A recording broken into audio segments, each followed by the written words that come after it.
Comic Con is happening this coming week in San Diego. It's going to be an old school Comic Con. There's not going to be a lot of studios, no actors because of the strike, no writers to promote stuff. So what is that going to bring us? It's going to bring us an old school Comic Con experience, a lot of indie creatives, comic book artists, indie filmmakers. It's going to be, just like I said, it's going to be old school Comic Con like 10 years ago before it got super popularized, super commercialized. And one of the creatives that's going to be there, and somebody that I've had the pleasure to work with, he did some cool ass music for our movie Alien Story. He's an artist that's been growing over the last several years, improving his craft. And I wanted a chance to talk to him and promote some of the stuff he's doing this week. Mr. Jose Iturriaga. Yay. Welcome to the show. I'm here. Hi. Thanks for having me. Concept artist and set designer. Why do you choose those titles? How is it different from just graphic artist? Is that like a specialized part of the field that you wanted to focus on, where you think your skills fit the best? Or yeah, I mean, it's interesting because I mean, I always liked art since I was a kid, and after college I was trying to get into the entertainment industry, and I loved that I had a course with a set designer, Mexican set designer, by the way, who worked on Titanic, and he was showing us what the whole deal was, and I was like, oh, I want to do that. So that's kind of like what got me into pursuing a career as a set designer. But back then, this is several years ago, and there was no big industry in Mexico. There still isn't that big industry for production design in general. Mm-hmm. Everything's mostly filmed on location because they don't have the budgets that obviously Hollywood movies or TV shows have. So I moved to the U.S. in a different industry, and a few years back, I decided, like 2016, I was like, oh yeah, no, I want to do the entertainment thing. So I started doing some set design for independent films and props, storyboards, things like that. And that's always loved concept art, which for people that don't know, it's basically an illustration of how things are going to look for a film or TV show before anything is even filmed. Right. So both those crafts kind of like appeal to me. So yeah, I spent the last several years focusing on that, and now here we are. Is it something where like somebody says, "Hey, it's a future where apes evolve from men, and we need this and this and this element"? You're like, "I got it," and then you just go? Or how closely do you work with the creatives on something like that? It's both are very different. Like set design is more about the architectural elements, very specific. It's more about the construction of the actual sets, though virtual sets have been growing lately, and that's also a thing. Concept art is a little different in regards that you focus more on the big idea, and then you get into the details. So it's a little more of a blue sky, approach, like just coming up with crazy ideas and see what goes best with the production designer's view and the director, obviously.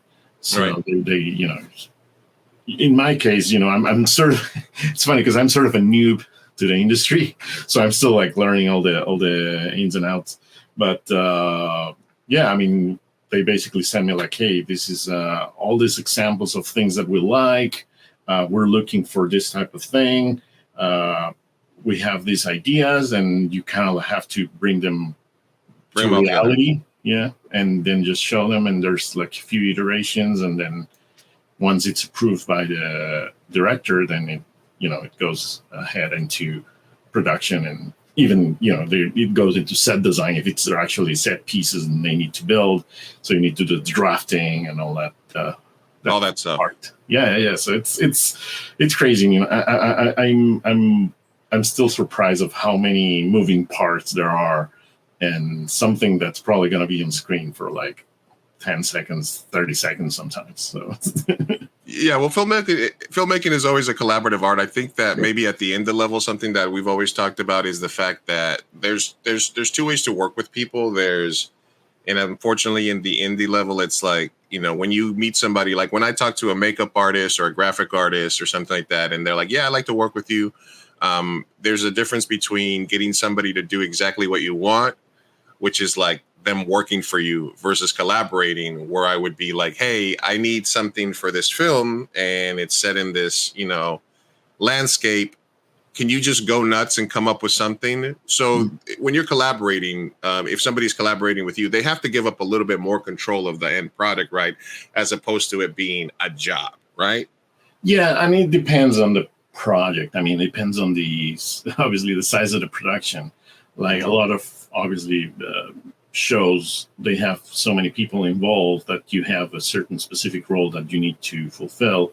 Obviously, the higher in the ladder you go, I mean, if you're an art director, you have a little more control over what's being created, even though you might not necessarily be the one putting it together. And obviously, then higher up is a production designer, and he's pretty much the one that oversees all the creative parts, all the creative areas of the show.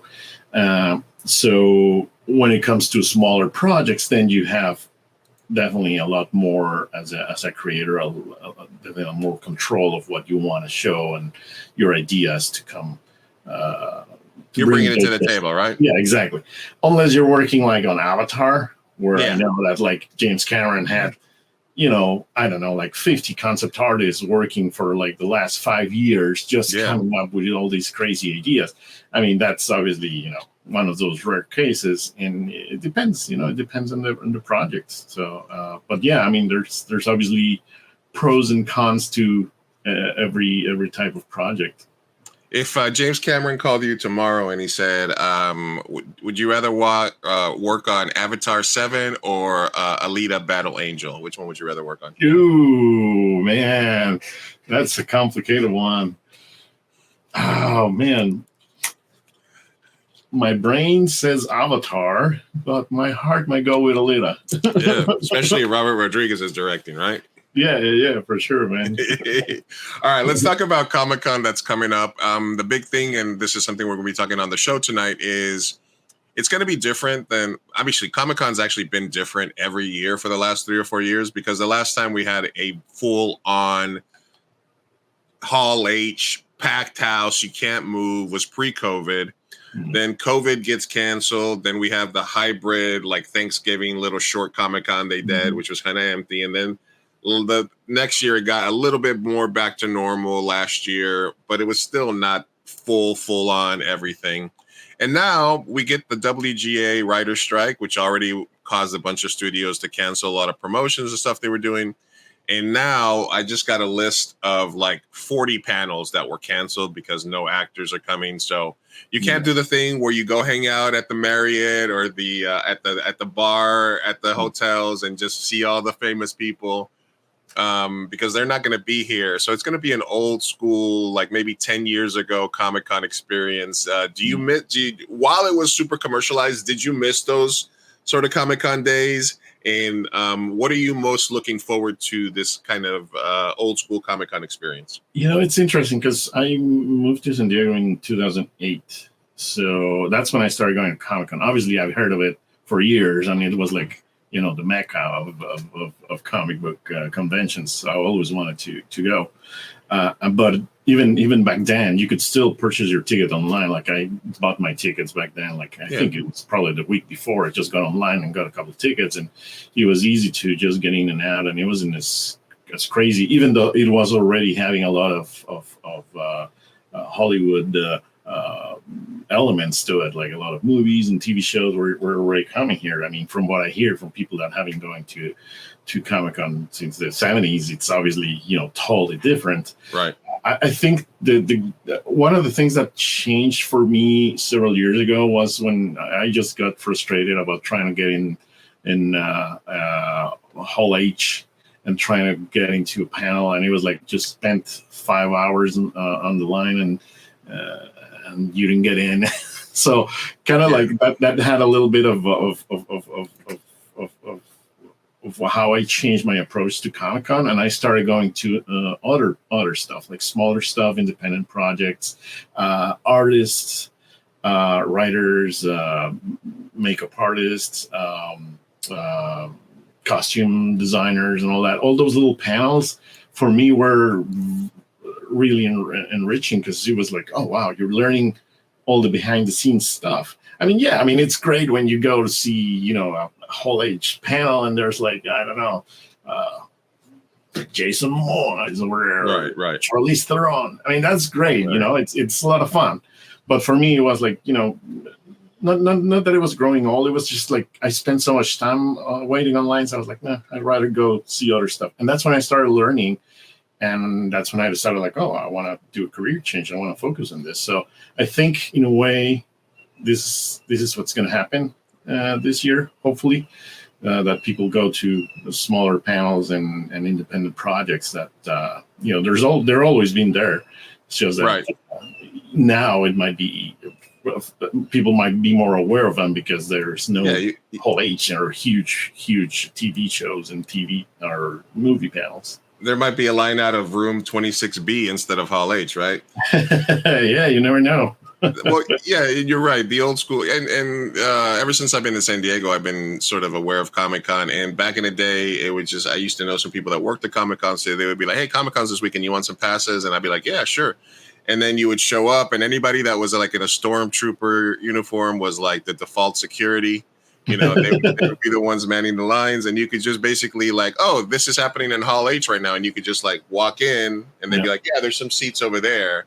Yeah. Now people, it got to the point where people were camping out for 2 or 3 days to go see a Hall H panel on Sunday. And it was like, they're going to release the trailer at midnight tonight anyway. Why would you camp out for 3 days to see something?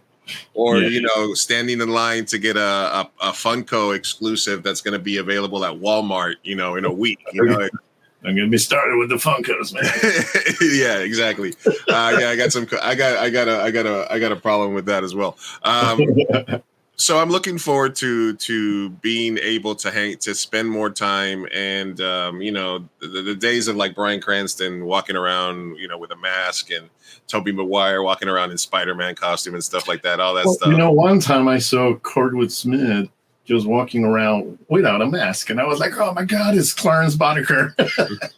Everybody was like, "Oh, Red Foreman!" I was like, "Yeah, but Clarence Boddicker for me." Yeah, it's funny when you see, like, I'm wondering if some of these actors that already had plans or maybe hotel rooms and they canceled, if they're still going to just maybe show up as fans, you know, and just walk around and do some stuff. It's going to be interesting to see what happens. Yeah. We'll see what happens, man. I mean, I'm very excited because, you know, this time I'm a little more active on the pro side than before, because usually I would just go as a fan. But I'm excited to see what happens, and hopefully, you know, we'll see many people stop by, you know. All right. Yeah, and let's talk a little bit about the projects that you have going on. As I pulled them up earlier before, an ancient mythical tale. Is it Mictlan? Is that how you?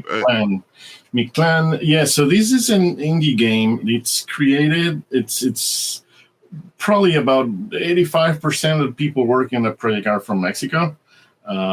The creator, Guillermo Larcon, he lives actually in Tokyo, but he's from Mexico, and he started putting together this project because he wanted to do, you know, how you don't see, like in mass media, you don't see that much of pre-Columbian historical narratives in media. Mm-hmm. And you know, I've always always wanted to do something along those lines. And when this project, started hearing about this project, I was like, oh, I want to be involved in that. So this is actually going to be our third Comic-Con. It's interesting because a lot of people are like, oh, when does it come out? And this is a different project than, you know, let's say a project backed by a big studio. Because, you know, people don't realize it sometimes, but video games take a long time to develop. I mean, some of them, you know, it could easily go for 5 years before it's released. Mm-hmm. So in this case, GTA. Yeah, exactly. And like in this case, it's an independent project, and it's created by a lot of people that know crafts, but they're not necessarily, you know, like working in a studio or something. So it's kind of like putting it together. And the idea is to be a character, an Aztec character that's actually voiced by Horacio Garcia Rojas, who's going to be here. And he was in Netflix Diableros, and he's going to be voicing the main actor. And the idea is that you follow his path on your mission to explore the lands of the Aztecs. And there's a lot of concept art that we've worked on for the past few years. A lot of amazing artists putting it together, and we're going to showcase a little bit of that, the progress of it. Obviously, it's taking some time because, as I said, it's an indie game, but hopefully, people can stop by. We're going to be having a panel on Friday at 7 p.m. in room 29AB. Also Conejo, who's a rapper from LA. I think he's also doing another character as well. And we're going to talk about, their experiences, because it's also about talking about representation, about how we need to see these kind of things more in media. And I think that the richness of Colombian cultures is something that can be very enriching, like a very good experience for all the geeks and fans and Latinos alike. So hopefully people will be able to join us.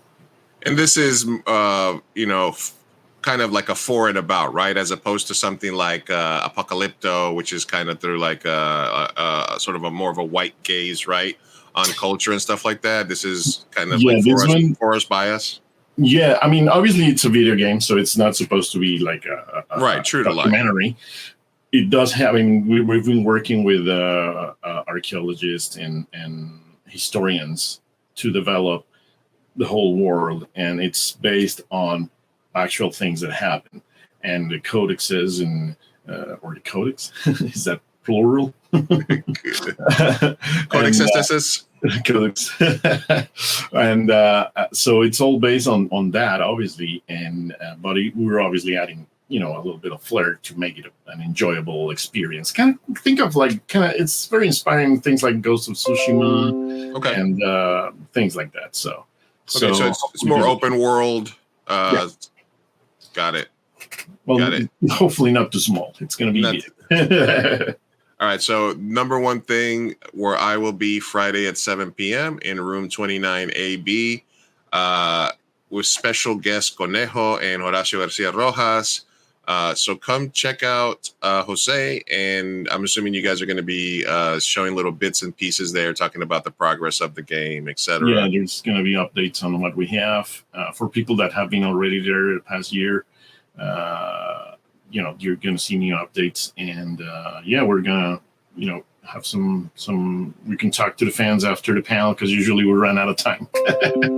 Yeah, usually they're like, come on, wrap it up. The Comic-Con guy comes in. Exactly.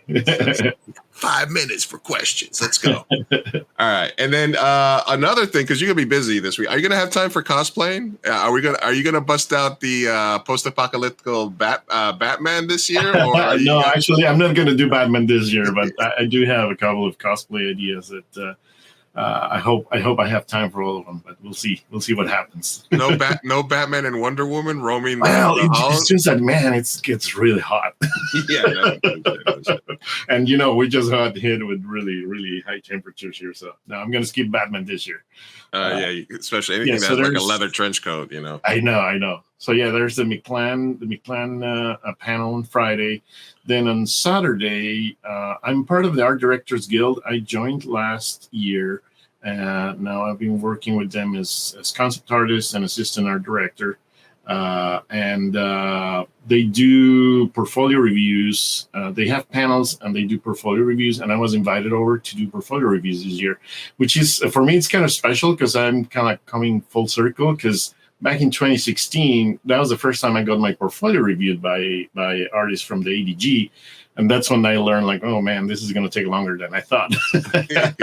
But it's great because they give you honest feedback. They tell you what you need to do to improve your presentation and how to get to those jobs that I mean, if you're interested in working in the entertainment industry, either storyboards, concept art, things like that, we can talk about it. So if you want to get your portfolio reviewed, it's not just going to be me. There's going to be other great artists reviewing portfolios. So stop by the sales pavilion a little earlier than that and sign up. We're going to be there. You can walk in and do it, but you have to sign up before it starts. Yeah. You don't have to be in line for 3 hours. And then on Sunday, I'm also a member of the Concept Art Association, which is an organization that's been pushing for the acknowledgement of concept art pretty much across the world. I mean, there's members from all over the world. I mean, space in the US, and they put together the Concept Art Awards during Lightbox Expo, which is in October, I think, late September, October. And the idea is to bring the concept art to the people and that they learn about it. So they're going to have different artists take over their booth at different times during Comic-Con. So I'll stop by several times. You might, see some sketch battles between artists or demos. I'm going to be doing portfolio reviews, and I'm going to have some prints as well. Some of them prints that we're going to have, which we're also going to have during the panel. So if you're interested in getting some cool prints, stop by. So yeah, I mean, I'm going to be busy with that and try to find time to meet more people and network and cosplay and sleep. Well, look, all my background stuff. This is a new piece that I got at the Frida show down here. Nice. That's Lalo Alcaraz right there. We got Mello here, another artist that I know. So all my art that I put in the background of my stuff is always independent artists that I collect. And one of the things I look forward to, like back there, the Jay Dilla stuff and the Mad Villain poster I have, those are all from the same artist. And I go visit them every year at the booth in Comic-Con. I say, what do you got new? And he's like, all right, well, I'll get you a set of prints. Yeah. Well, yeah. Anything that you bring, we're gonna throw it on in the background, Jose. Awesome. So besides sorry,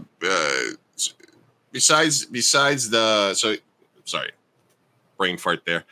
So yeah, make sure that if you guys are in on Friday, room 29AB, 7 p.m. is the Mictlan panel. They'll be talking about the video game, the codex, the developments and updates. If you are an artist and would like to take that next step, be brave and have somebody review your artwork, Saturday, show up early, sales pavilion upstairs. You might get your art reviewed by Jose or another highly qualified artist. And then the Concept Art Association takeover is Sunday, booth 5012. So yes. I'm adding all of those. I got my calendar, and we'll begin talking about on the live show. We're going to be talking about accidental aliens. We're going to talk about Afrofuturism panel. Uraeus, one of the homies, is coming down. He's got a bunch of stuff happening there. I got it all on my calendar so that instead of people watching and looking for celebrities, we're going to be supporting local independent artists, international independent artists. Awesome. With a special focus for Mi Gente show on trying to spotlight Latinos and people of color. So we're going to be out there on these Comic-Con streets trying to stay cool while we're out there. So everybody go check out Jose. And is there anywhere else where people can find your artwork or stuff like that besides Comic-Con? Do you have a website, or how can they follow you? I mostly post on Instagram. It's at KUZEH75 at KUSES75. I can send you my link tree if you want to add it or something. Yeah. Send it to me. I'll put it in the description when I drop the video. Yeah, and I'll have my website, ArtStation, and all that stuff, and some videos and some cool stuff. So if you want to give it a follow and see the journey we've been on for the past few years. Excellent. And also, as somebody who's known you for several years now and got to work with you in your musical career, is the music stuff on hold while you're getting this, or do you guys still mess around? I was still doing some music during the pandemic. It was crazy because I have a friend in Mexico. We actually make music together. We kind of put it on hold, but we're going to start hopefully in the next few weeks doing some new stuff. Yeah, I mean, because art is my life, man. Like anything from drawing and sketching and making music and all that's my jam. Yeah, absolutely. I vary between wanting to direct, wanting to do podcasts, wanting to create art, physical art, editing, writing. So at least we're out here creating stuff. It's exactly. Might as well. And spoiler alert, since like I said, I've known you for several years now, since we collaborated on some stuff for Alien Story, and we might be able to collaborate on something in the future. Hold your breath. We'll update that when it happens. But for now, make sure that you guys are out there Friday, 7 p.m., 29 AB for the video game. And is that going to be something that'll be like on stream on like we're eventually we're recording the video. We're recording the panel, but I'm not sure when it's gonna be available. But we're probably gonna post it on YouTube and Facebook and everywhere. No, I mean the video game eventually will be like an indie game, like on Steam. Oh, right? yeah. Oh, sorry. I thought you meant the panel. Yeah, the video game is going to be available for PlayStation and for Xbox and PCs. We've already had some talks with PlayStation, with Sony and Microsoft. And nice. Hopefully, and I actually think it's already in pre-order on Steam, but it's still, we don't have a release date yet. So yeah, man. So for this year, this hybrid sort of weird, non-commercialized Comic-Con, let's celebrate every indie artist that we can. Go out there, spend some money in those booths, talk to people, collaborate. Let's get some more art there, especially, like I said, for Latinos and people of color. So, Jose, we'll do a postmortem right here, right now. Let me end this recording. Thank you, everybody, for watching, and we'll get back to the live show.